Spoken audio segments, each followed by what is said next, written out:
Hello friends, நேற்றே இலுப்பை பூ பச்சரிசி மாவு இடியாப்பத்துக்கு அரைச்சி வச்சிருந்தேன். கூடவே 60ஆம் குருவை அரிசியில் இட்லி தோசை மாவுக்கு ஆக்குற மாதிரி அந்த மாவு அரைச்சி வச்சிருந்தேன். ஸோ இதெல்லாம் ஒரே வீடியோவை எடுத்துட்டோம் அப்படின்னா ரெசிபிஸ் பார்க்குறக்கு உங்களுக்கு ஹெல்ப்ஃபுல்லாக இருக்கும் அப்படிங்கிறதுனால ஒரு விளாகாகவே காலையில் ஸ்டார்ட் பண்ணிட்டேன். இந்த 60ஆம் குருவை இட்லி தோசைக்காகிற மாதிரி ஒரு ஸ்பைசியான நல்ல சட்னியும் பார்க்கலாம். ஏன்னா இதெல்லாம் கொஞ்சம் பிளாங்காக இருக்கும் ஆக்சுவலாக டேஸ்ட்டு. அதனால கொஞ்சம் ஸ்பைசியான சட்னிஸ் ஏதாவது செஞ்சால் தான் மேட்ச் பண்ண முடியும். இலுப்பை பூ பச்சரிசி மாவு அரைச்சிருக்கேன் இல்லையா, அது இடியாப்பம். அது நைட் டின்னருக்கு பிளான் பண்ணியிருக்கேன். அதே மாதிரி ரத்தசாலி அரிசியும் அதுல மாவு அரைச்சி வச்சிருக்கேன். அதுல இட்லி தோசை நெக்ஸ்ட் வீடியோஸ்ல நான் ஷேர் பண்றேன். வாங்க இப்போ 60ஆம் குருவை அரிசியில எப்படி இட்லி தோசை எல்லாம் வருதுன்னு பார்க்கலாம். எனக்குமே இது ஃபர்ஸ்ட் அட்டெம்ப்ட் தான். ஆல்ரெடி மாப்பிள்ளை சம்பா, அப்புறம் கருப்பு கவனி, சிகப்பு கவனி இதுல எல்லாம் நான் யூஸ் பண்ணி பார்த்துட்டேன். ஒரு 1 மந்தா அதுல எல்லாம் சூப்பர்பா வந்துச்சு. இந்த 60ஆம் குருவை first time. So let's see. நைட்டே அரைச்சி வச்சிட்டதுனால நல்லா மாவு பிடிச்சிருச்சு. இப்போவே மெஷர்மெண்ட் என்னன்னு கேட்க வேண்டாம். ஏன்னா இட்லி எப்படி வருது அப்படிங்கிறத பார்த்துட்டு அதுக்கப்புறம் நான் உங்களுக்கு மெஷர்மெண்ட் சொல்கிறேன். மாவு கொஞ்சம் கெட்டியாக இருக்கிற மாதிரி இருக்குது. அதனால இட்லியே சுடுறதா இருந்தாலும் ஒரு 2-3 ஸ்பூன் தண்ணி ஊற்றி கொஞ்சம் கன்சிஸ்டன்சி கரெக்டாக அட்ஜஸ்ட் பண்ணிவிட்டு அதுக்கப்புறம் இட்லி ஊற்றிக்கலாம். இப்போ இட்லி ஊற்றி வச்சிடலாம்.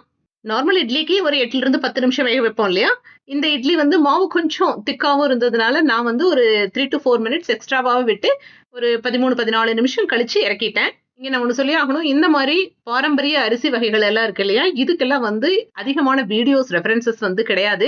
ஈவன் யூடியூப்லயுமே நான் செக் பண்ணேன் இதை செய்யறதுக்கு முன்னாடியே. சரி, யாராவது ப்ராப்பரா சொல்லியிருந்தாங்க அப்படின்னா அதை பார்த்துட்டு அதுக்கப்புறம் நம்ம ட்ரை பண்ணலாம்னு சொல்லிட்டு, அப்புறம் பார்த்தா நிறைய வீடியோஸ் எல்லாம் இல்லை. அதனால ஓகே, நமக்கு தெரிஞ்ச ரேஷியோல ட்ரை பண்ணுவோம்னு சொல்லிட்டு தான் நான் ட்ரை பண்ணியிருக்கேன். ஒரு சைட்ல இட்லி வேகறக்குள்ள இன்னொரு சைட்ல கொஞ்சம் காரமான சட்னி அரைச்சிக்கலாம். ஆக்சுவலா இந்த சட்னி அரைக்கிறதுக்கு ஒரு 2 ஸ்பூன் நல்லெண்ணெய் ஊத்திட்டு அதுல 1 ஸ்பூன் உளுந்து, 3 காஞ்ச மிளகா, 2 கைப்பிடி வெள்ளைப்பூண்டு இதெல்லாம் போட்டு கொஞ்சம் நல்லா ஆயில்ல வதக்கிக்கலாம்.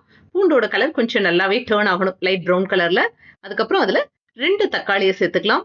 கூடவே கொஞ்சமா கறிவேப்பிலை, உப்பு, புளி இதெல்லாம் சேர்த்து தக்காளி நல்லா வதங்க வரைக்கும் நல்லா பூண்டு தக்காளியை வதக்கிட்டு அதுக்கப்புறம் ஆற வச்சு அரைச்சு எடுத்துக்கலாம்.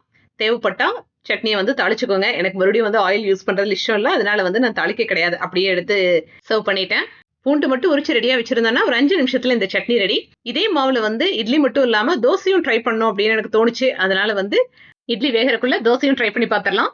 60ஆம் குருவை மாவு இருக்கு இல்லையா, அது ஒரு 4 கரண்டி எடுத்துட்டு அதுல ஒரு 1/4 டம்ளருக்கு பக்கம் தண்ணி ஊத்தி கொஞ்சம் தோசைக்கு தேவையான கன்சிஸ்டன்சி இருக்கும் இல்லையா, கொஞ்சம் ஊத்துனா அப்படியே விழுகிற மாதிரி அந்த கன்சிஸ்டன்சில மாவை மிக்ஸ் பண்ணி வச்சுட்டேன். ஆக்சுவலா இங்கதான் சர்ப்ரைஸே காத்திருந்துச்சு. தோசை ஊத்தும் போது பாத்தீங்க அப்படின்னா கரண்டியோடவே மாவு சேர்ந்து வருது, தோசை கல்ல ஒட்டவே கிடையாது. ஏன்னா இது கொஞ்சம் நார்ச்சத்து அதிகமான அரிசி. 60ஆம் குருவை அப்படிங்கிறது ஃபைபர் அதிகமா இருக்கிறதுனால வலுவழுப்பு தன்மை அதிகமாவே இருக்கு. ஆக்சுவலா இந்த வெண்டைக்காயில எப்படி ஒரு வலுவழுப்பு இருக்கும், அதுக்கு ஈக்குவலான்னு சொல்ல முடியாது. பட் கொஞ்சம் அந்த வலுவழுப்பு கையில தொட்டு பார்க்கும் போதே மாவுல தெரியுது. நான் அதனால இட்லியுமே ஒரு 5 இட்லி மட்டும் அளவா ஊத்தி வச்சிருக்கேன். ஈவன் தோசையுமே பாத்தீங்கன்னா அப்படியே ஊத்துனதுக்கு அப்புறம் கையோடு ஒன்னா வர்ற மாதிரியே இருக்கு. நான் ஏதோ அட்ஜஸ்ட் பண்ணி சரி ஊத்தாப்பம் ரேஞ்சுக்காவது வருமோ என்னமோன்னு நினைச்சு ஊத்துனேன். பட் அட்டெம்ப்ட் ஃபெயிலியர் தான், ஃபர்ஸ்ட் அட்டெம்ப்ட். 2 தோசை ட்ரை பண்ணேன். 2 தோசையுமே ஒரே ஸ்டேட்ல தான் வந்துச்சு. சரி, இந்த அளவுல எல்லாம் போச்சு அப்படின்னா நம்ம இன்னைக்கு டிஃபன் சாப்பிட மாட்டோம் அப்படின்னு தெரிஞ்சுட்டு இட்லி மாவு அரைச்சு வச்சிருந்தேன் இல்லையா, அந்த இட்லி மாவுல ஒரு 2 கரண்டி எடுத்து இந்த மாவு கூட மிக்ஸ் பண்ணி அதுக்கப்புறம் தோசை சுட்டேன். 60ஆம் குருவை அரிசி மாவுல ஒரு கரண்டி அப்படின்னா இட்லி மாவுல ஒரு கரண்டி, அந்த ரேஷியோல மிக்ஸ் பண்ணிட்டு அதுக்கப்புறம் தோசை சுட்டேன். சூப்பர்பா வந்துச்சு.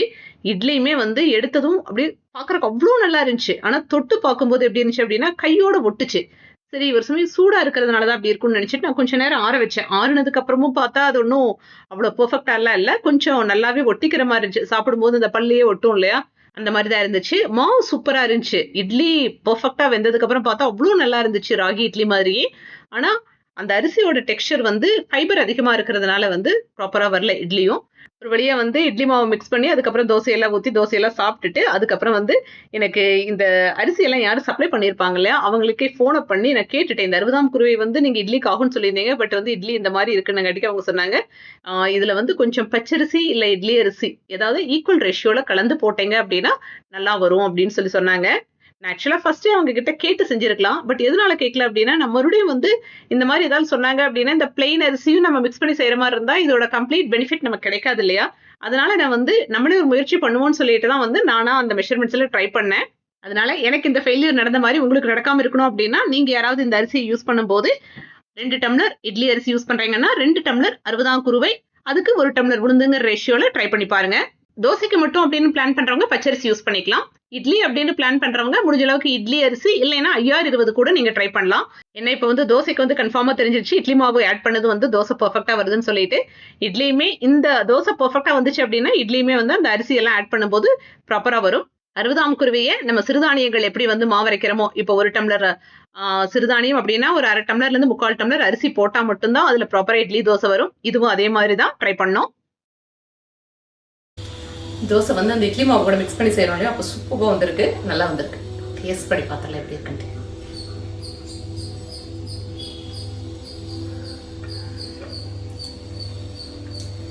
இப்போ வந்து அந்த ஒட்டுற மாதிரி எல்லாம் இல்லை, சூப்பராக இருக்கு. கூடவே இட்லியை டேஸ்ட் பண்ணி பார்க்கலாம் எப்படி இருக்குன்னு.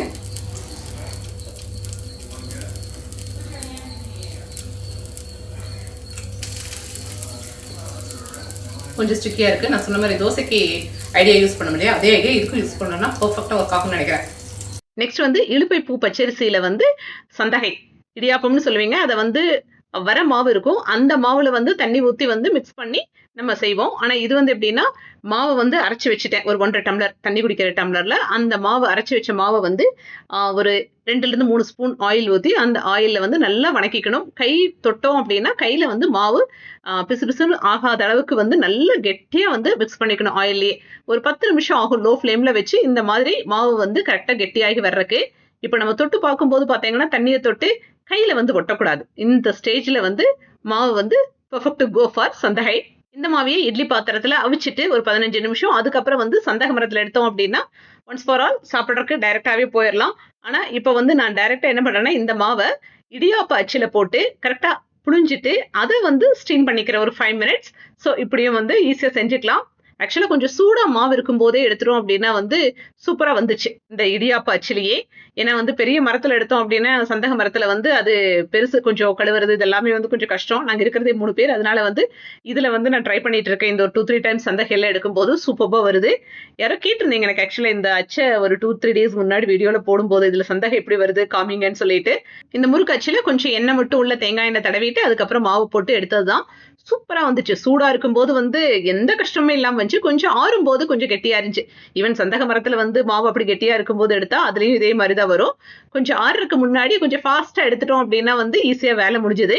ஒரு சமயம் நான் வணக்கிறதெல்லாம் பார்த்து ரொம்ப கஷ்டமாக இருக்குமோ அப்படின்னு அப்படி ஃபீல் பண்ணுறவங்க நீங்கள் வந்து இதை மாவாக அரைச்சி வச்சுக்கலாம். ஆக்சுவலாக கொஞ்சம் நேரம் ஊற வச்சு அதை வந்து ஆற வச்சு அதுக்கப்புறம் மில்லில் கொடுத்து மாவாக அரைச்சி வச்சுட்டீங்க அப்படின்னா நார்மல் கடையில் வாங்குற அரிசி மாவில் எப்படி இடியாப்பம் செய்கிறோமோ அதே ஃபார்மேட்டில் இதையும் நீங்கள் செஞ்சுக்கலாம். எங்கள் வீடுகள் எல்லாம் இந்த மாவு வணக்கையெல்லாம் வந்து சின்னதுலேருந்து பழக்கம் இருக்கிறதுனால வந்து எனக்கு அது அவ்வளோ பெரிய கஷ்டமாக தெரியல.